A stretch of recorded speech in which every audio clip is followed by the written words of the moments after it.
Corona महामारी ने मानवीय रिश्तों को तार तार करके छोड़ दिया है। जहां कल तक परिजन अपनों के साथ कदम से कदम मिलाकर चल रहे थे, आज कोरोना काल में बेटा बाप का शव लेने से लिखित रूप से इनकार कर रहा है। पत्नी पति का शव देखने तक नहीं आती है। दरभंगा मेडिकल कॉलेज अस्पताल के कोरोना आइसोलेशन वार्ड में मन को झकझोर देने वाला कई ऐसे दृश्य दिख रहे हैं। ऐसे शवों का अंतिम संस्कार करने में कबीर सेवा संस्थान नामक एक स्वयंसेवी संगठन इंसानियत का मिसाल पेश कर रहा है।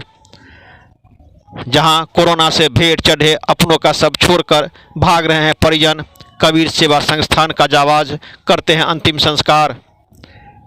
इस संस्था के प्रमुख नवीन सिन्हा का कहना है कि लगातार हम लोग इस प्रकार का कार्य कर रहे हैं।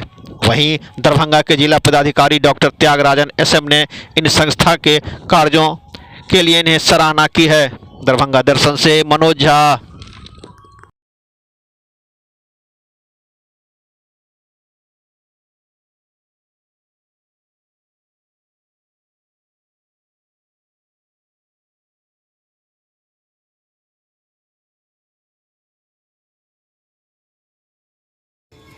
हम लोग को जो है सूचना मिला, एक रिटायर्ड कर्मी थे और कोरोना पॉजिटिव से डेथ कर गए। उनका 3 पुत्र थे और तीनों पुत्र वहाँ जो छोड़ के चले गए। मालूम चला कि उसके पूरे परिवार को कोरोना पॉजिटिव हो गया। तो एक पुत्र को नहीं हुए थे और जो वो भी लिखित रूप से दे दिए कि से जो हमको हमारे पिताजी का कोरोना पॉजिटिव है, हम लाश लेने में असमर्थ हैं। तो हम इसमें कबीर सेवा संस्था को सूचना मिली, तो कबीर सेवा संस्था ने बढ़ चढ़ के हिस्सा लेने के बाद जो है दाह संस्कार हम लोग किए।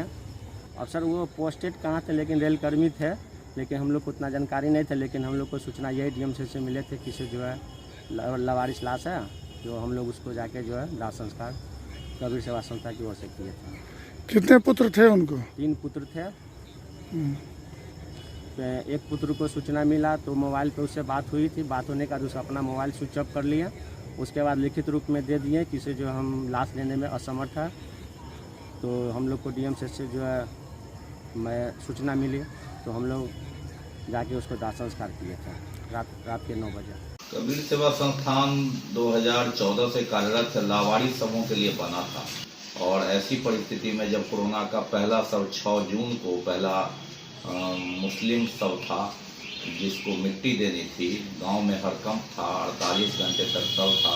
वहाँ के मुखिया राजीव चौधरी, फिर बेदारी कारवां के नजर आलम की पहल पर हम लोग गए, वहाँ लोगों को समझाया और सुरक्षा मानक अपनाकर स्वास्थ्य विभाग के कर्मचारी भी आए, मिट्टी दिया। उसके बाद से एक सस्पेक्टेड कोरोना की हिंदू की मौत हो गई। वहाँ भी जब लोगों ने दरवाज़ा बंद कर दिया तो हम लोगों ने सुरक्षा मानक अपनाकर उसकी अंत्येष्टि की। इसमें दर्जन भर लोग हम लोग सेवा भावना से लगे हुए थे। एक शवदागरी जो मैनुअल बना हुआ था, एक भी शव नहीं जरा था, बड़े बड़े घास उगाए थे, तो अपनी सुविधानुसार उसको हम लोगों ने बनाया। वो थोड़ा अलग भी है और उसमें हम लोगों ने संस्कार शुरू किया। मुस्लिम की एक जब मौत हो गई तो यहाँ कब्रिस्तान में जगह की बात हुई, तो कहीं विधि व्यवस्था, कहीं परंपरा, कहीं पानी छूटने की, कहीं घनी आबादी की बात आने लगी। तो ऐसी परिस्थिति में पूर्व पार्षद नफीसुल्लाह रिंकू, पार्षद सिबतुल्लाह खां के सहयोग से किला घाट में हम लोगों ने सुरक्षा मानक अपनाकर एक कोने में उसका दफन किया। अंजुमन खुदा में मिल्लत ने सहयोग किया। तो ऐसी परिस्थिति में ये 2 जगह हम लोग का चिन्हित हो गया। कठिनाई बहुत आती है। वहाँ से जो हमारे साथ शामिल होते हैं लोग, उनसे लोग एक तरह सामाजिक दूरी बना लेते हैं, लेकिन धीरे धीरे ये कमा। कोरोना का जो दूसरा लहर आया है, इस लहर में तो जब एक पिता का शव बेटे ने लेने से इनकार कर दिया, तो ऐसी परिस्थिति में जो विधिवत दाह संस्कार का काम था, अग्नि देने का काम था, हमारे सदस्यों ने मिलकर के किया। 3 दर्जन के आसपास सबका निस्तारण हुआ है, जिसमें लगभग 2 दर्जन हिंदू शव हैं और 1 दर्जन जो मुस्लिम शव है, जिसमें मिट्टी देने का काम जो चिन्हित कब्रिस्तान है वहाँ किया गया। इस लावारिस में तो अनुमानतः लगभग हर माह 1 या 2 शव आता है। कई बार ऐसा मौका आया 2017 की बार में 15 दिन में ही लगभग 15 शव आ गया था। लावाड़ी सब का दाह संस्कार 2014 से कर रहे हैं। अगर अनुमान 20-25 तब भी एक साल में है तो लगभग 125 के आसपास। ये कबीर सेवा संस्थान का कार्यशैली पिछले साल हो इस साल हो बहुत ही सराहनीय है। वो लोग इतने आगे आकर के जो अनजान व्यक्ति का भी लाश उठाने का काम करते हैं या हम लोगों के साथ हर वक्त हर संभव खड़े रहते हैं। इसके लिए मैं बहुत ही उनके लिए शुक्रगुजार हूँ और हम लोग चाहेंगे कि इस कोविड के बाद हम लोग ज़रूर उनको उचित पुरस्कार भी देंगे और उनको उचित सम्मान भी देंगे।